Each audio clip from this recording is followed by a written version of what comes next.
Hello, everybody, and Case Hits Collectibles back with another Gundam market update here. I think a lot of people are still kind of not paying attention to the Gundam card game, but it is having tremendous success. Great events, great content creators out there making content about this stuff, and the cards are absolutely gorgeous and striking. If you're a fan of Gundam, you should probably check this out. But I want to go through here, starting off with Eternal Nexus, and we'll work all the way through New Type Rising here. Eternal Nexus is interesting. I'm hearing reports from, and when I say hearing reports, it's because I'm just consuming content and seeking out information. But what I'm seeing is that Eternal Nexus is significantly less printed than the other base sets. Obviously, this is the extra booster product, kind of like what One Piece does. And I would expect that there's going to be a lot of really cool chase cards here. Probably some really great arts or alternate arts or, versions, maybe like LRs, LR++. There has not been any reported LR++s that I can find, nor have there been any leaks or spoilers for LR++s, but I would imagine there's going to be a couple absolute bangers in this set. That's my guess. That's my prediction. I pre-ordered a few boxes of this for myself, anywhere between 125 and 160.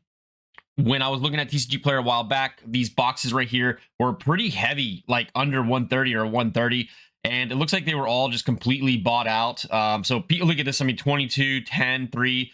So somebody really actually believes in this product, even at the $140 level. 119, I saw these. I don't know why I didn't buy them. I had just pre-ordered my stuff, so I was like waiting. But 119, I feel like is a steal for these types of boxes where, there's going to be, these things are going to have legs. A lot of people are kind of poo-pooing it because of it being a little bit focused on the multiplayer aspects of it. But I feel like once all the cards are released, I just have this gut feeling that like Bandai is not going to leave this set to not have some sort of like chase cards that we all really want, or some sort of playable power level cards that the players are also going to want.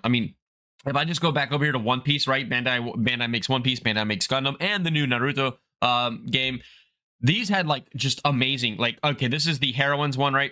So One Piece, they have all these amazing SPs of all of the favorite like female characters. This is a sets basically about the females of the game. And then you have a manga. Manga is like the top tier level artwork and rarity and chase for One Piece. So that's like EB 03. We go to the anime collection of OP's EBO2, and look again, you have these amazing SPs of all your favorite characters. And then you go in here and they have a freaking manga Luffy, the top dog in manga with an awesome pose. I don't think that Gundam is going to not follow suit and have some kind of absolutely amazing card. So anyway, I believe in this set. I had a whole video on this set, so I'm not going to reiterate it, but I still think that I told my business partner, I think if we can get this box for under 160, I think it's I think it's a good deal. We should get it.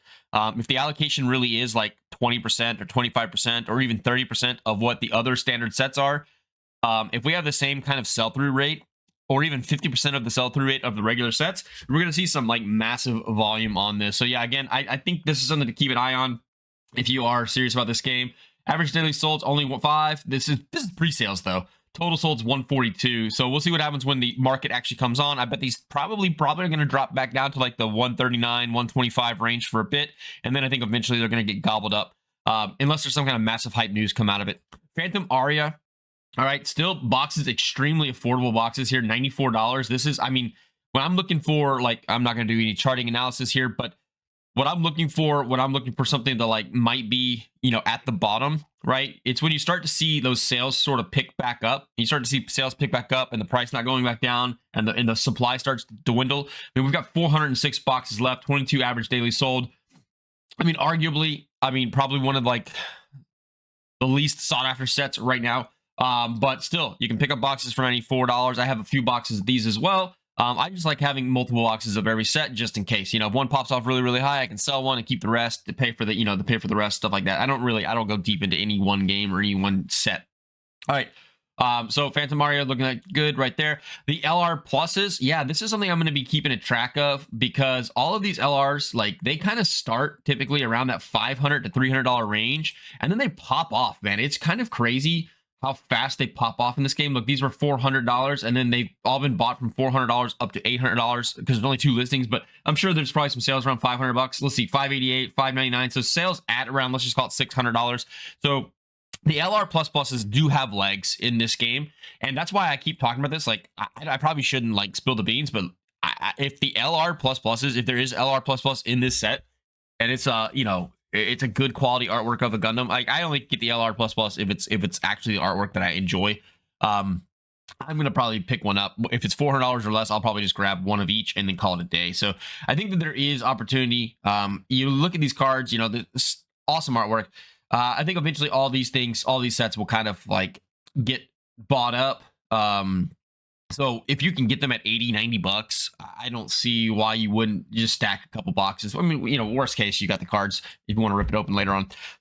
Steel Requiem, you know, up to 120. This is a good example of what I was talking about from the previous chart. I've talked about this on a few other videos as well, so go check them out. But you know, when you're looking at these things, you know, you can see that these boxes, they kind of bottom at $80 to $85. Like, that's where the kind of the floor is with Gundam before people are like, you know what, I'm just gonna go buy some and open them up. We still have the same thing. Average daily is 22. That's over the last 6-month period. If we go to 3 months, you know, we're at 9. Go to 1 month, we're at 6. So you can see sales volume does kind of peter off here eventually, but only 130 quantity available. And you'll see that, you know, eventually the price will pop once you get through a lot of these larger listings. But you're on a pretty steady, you know, a steady graph here, and you're kind of working your way back up. Again, there's only limited supply of these things. Unless they get constantly reprinted, they're going to run out. Same thing with the LR pluses. We can kind of take a look at here how they're doing. You know, it's not too crazy. We're $500, I think, for this one. Yeah, so it's 300 to 500. So started out around 300, move up to 500. And then, sorry about the flicking around all over the place here.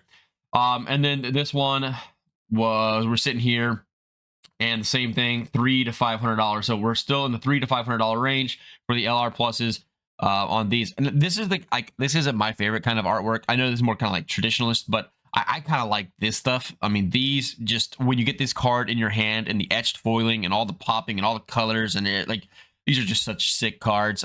This is kind of what I would be collecting over that other one. All right, there we go. Let's move on to dual impact. Again, you're going to see a pretty common theme for all of these boxes. We're getting to that point where we have fairly low quantity available. The charts are all kind of like peaking a little bit here. Average daily sold, right, is what, probably about the same. Yep. So you got the same kind of interest, but the thing I want you to look at is, like, look at the sales, man. Like, having 4,700 of these sold in a year is just absolutely crazy. Let's go back and look at this one as well. That's a volume, like 4,100. Let's look at Phantom Aria. I don't know if you guys are geeks like me. I just love looking at these charts, but 4,000. So we're like pretty consistently for Gundam, a game that like nobody really talks about out there in the TCG space. Everybody's so focused on Pokemon and One Piece and like Lorcana and stuff like that. People sleep on Gundam. I really do think that's true.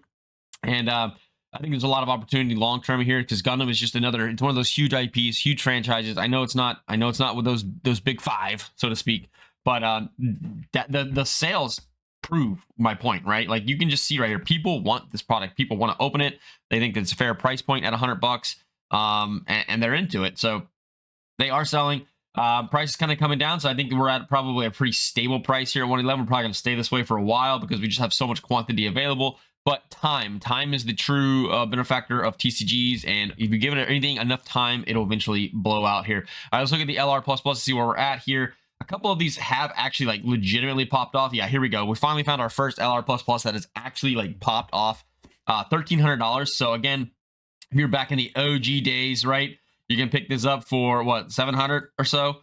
Well, 400. So we had a few sales down in the 400 range back in the day, and now you're at 1,300. So there's no real formula I've found yet for why they do or don't. Purple and blue, maybe. But yeah. So there's another good example of one that can go crazy. And then that's an LP. So let's see, a near mint for 1,000. Near mint hollow foil. Is this? Oh, that's Japanese. Okay, I was like, what the heck? So $500 here. So the $300 to $500 range has so far been like the kind of the key the key in on the LR plus pluses, if you want to get like, if you can get some for like $300, it's probably not a bad idea if you've got the money for it to pick up one of each, build your collection, send them off to get graded, you know, whatever, if that's your thing. I'm not a huge grader, so but you get the point. All right, let's move into excuse me, new type rising. New type rising still doing really well. Again, a little bit of interest has pulled out. Like, I think a little bit of interest has pulled out of Gundam overall. 5,800 boxes sold. So you can, this is obviously the oldest, so we've got a little bit more boxes sold, but 5,800, we've got none, like really barely below 400 sporadic sales now. So now we're down to 2 average sold per month because of the price. I mean, look at the price point, kind of gets unapproachable at 370. But the good news is like, if you have some, like, look at $400, $400, 370, 390. There are still people paying 370 for these boxes to get the first set. I only have one box of this stuff, so I'm not a big, you know, proponent of it. Oh, cold foil heels. Those are, I have friends of the old channel. I know those guys. All right, so here we go. Let's go ahead and check out the LR plus. Look at the sales here. We've got $2,000 with photo sales. We got 1,600, 1,300, 1,800. So sporadic sales here, but like definitely some interest in the higher end. Oh, sorry. Let's go a little, if we can go a little deeper here. Let's go ahead and see again, the kind of the same thing. We're probably looking at sales in the, I don't know if this is a, like, I don't think anybody actually sold anything for $60 back then. It was probably, yeah, 350 to 400. So you can get it from 350 to 400. Again, that's kind of that, like that safe average range where they all kind of land forever because there's just not enough of them. And then eventually, if you get one or two that pop off, then, you know, we go up there real high, right? So that's the quick little update here for Gundam. I think the game is doing really well. I think it's got legs.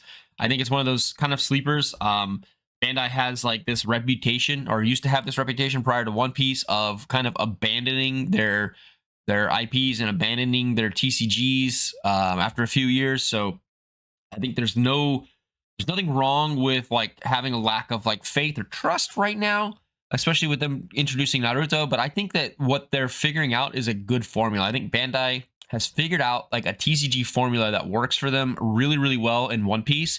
And I think they're replicating it throughout their games, having reasonable print numbers based on the actual demand of their game worldwide, making sure that you have playable, affordable cards so people can deck tech and have fun competing in the game, and then having a few layers of blinging so that you can, you know, enhance your decks and make them look nicer, and then having super high chase cards on the top end. Again, the key to this is you can't overprint everything. You can't constantly reprint. You can't have out multiple waves year over year. You have to kind of figure out your level of demand, and then, you know, be kind of just under it, let the prices of the market push it up. Because honestly, the sad thing is as much as we want things to be super cheap and affordable when we want to buy, people also want them to be high and valuable when they go to sell them, right? So in a trading card or a collectible card game, people do want values typically to rise up over time. And to do that, you have to make sure that you don't destroy your collector and investor base by overprinting and making people not interested in your game. And I think generally Bandai has found such a good formula that they can probably just keep pushing these games on into the future and supporting them if they've got the talent to do it. I don't know how big their bandwidth is to keep creating, you know, balancing, deck teching, you know, design, history, all that kind of stuff. I don't know how good they are. And how many games they can support at one time. The introduction of Naruto kind of had me a little bit. That's like my only one concern about Gundam's future is the introduction of Naruto TCG. But, you know, let's keep giving it time. And if you got faith in these, that's why I haven't gone crazy. I haven't bought like, you know, cases or 2 cases of anything. I just buy like 2-3 boxes of each set. I kind of just set them in my closet and let it go. So anyway, I appreciate you guys watching. Hope you got something out of this. If you enjoy Gundam, let me know what it is about Gundam that really has you attached to the game. You know, is it the artwork? Is it the gameplay? Is it just the Gundam IP? Anyway, I appreciate you watching. Like, subscribe, and I'll see you guys on the next video. Peace.